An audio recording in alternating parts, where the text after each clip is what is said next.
E no programa de hoje, nós vamos trazer Sua Excelência o deputado Roberto Massafera, um senhor deputado, aquele que está cumprindo o mandato de número 2 de uma maneira eficaz, inteligente, um brilhantismo extraordinário que honra a votação, dignifica os eleitores. E no programa de hoje, nós vamos trazer a mais recente proposta do deputado, que é modificar o trajeto ferroviário da região central de Araraquara, São Carlos, toda essa região, indo com os trilhos até Campinas e daí pegando o trem-bala até São Paulo e Rio de Janeiro.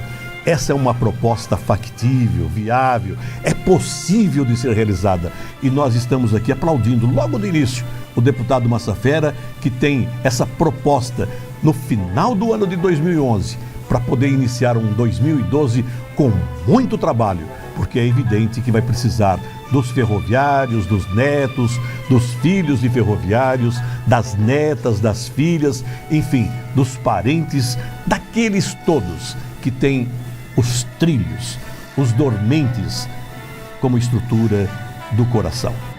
A história de São Paulo. Por que São Paulo é a locomotiva do país? Por que São Paulo é a maior economia do Brasil? Porque São Paulo cresceu com as ferrovias. As ferrovias Paulista, EFA, Mogiana, Sorocabana, abrindo o sertão, levaram o progresso. Aonde passou o trem, você teve progresso com a plantação de café, depois cana. A ferrovia foi o precursor do desenvolvimento de São Paulo. Os barões do café, com esse café sendo exportado, foram os primeiros industriais do Brasil, em São Paulo, Matarazzo, Avenida Paulista. Bom, agora, o país cresceu muito. As ferrovias eram o nosso suporte. A partir de 1964, o governo federal pôs a política de transporte baseada na rodovia.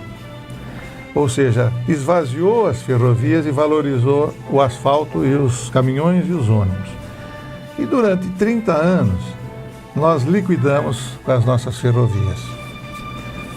Acontece que o Brasil, a partir de 94, com o Plano Real, e a partir desses últimos 8 anos, quando o mundo cresceu, São Paulo cresceu, o Brasil cresceu, as rodovias nossas ficaram saturadas. E o transporte rodoviário é caro. E o transporte ferroviário é mais barato. De uma certa maneira, as ferrovias começam a ser reativadas porque o transporte ferroviário de longa distância é muito mais barato. Então você hoje tem aqui em Araraquara 10 ou 12 composições por dia passando, carregando soja, milho, levando para Santos, levando açúcar, levando e trazendo gasolina. Então a ferrovia, para o crescimento do país hoje, é vital que o país restabeleça a política de transporte. E para isso, você tem que pegar aqueles que te serviram na EFA, na Mogiana, na Sorocabana, os ferroviários. Você tem que primeiro resgatar a memória, valorizando aqueles que são aposentados, que são mal cuidados, restabelecendo seus salários e, ao mesmo tempo, valorizando aqueles que hoje são ferroviários, mantendo um padrão. Ou seja, vou te dar um exemplo. Um maquinista aposentado da antiga EFA ou da antiga Paulista deve ter um salário de R$ 1.000, R$ 1.200. E o maquinista novo, recém-contratado na CPTM, Companhia Paulista de Trem Metropolitano, deve ter um salário aí de em torno de R$ 3.500.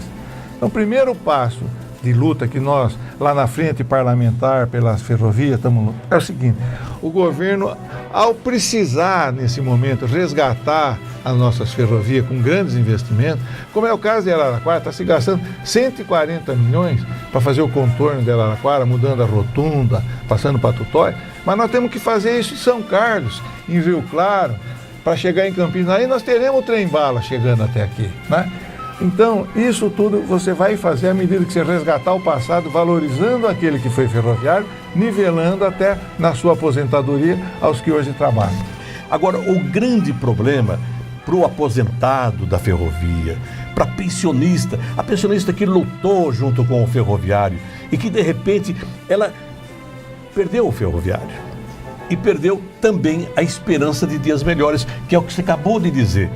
A CPTM, lá tem gente que faz uma função de maquinista, por exemplo, 3.500, quando nós temos um maquinista da EFA ou da Paulista, enfim, da FEPASA, aposentado com 1.500. 1.200. Então está faltando um monte de atenção. O ferroviário precisa de atenção. Aqui em Araraquara a gente tinha a escola ferroviária, a escola técnica, você tinha a escola carpintaria, marcenaria, mecânica, né? As oficinas da EFA em Araraquara eram uma verdadeira escola, né? Era um tipo de um Senai, um SESI, aquele em São Paulo, o Liceu de Ofícios. Araraquara formava os ferroviários. É claro que hoje nós também vamos ter aí o Tem-Bala, vamos ter o VLT e tal, nós também precisamos treinar, treinar não, viu?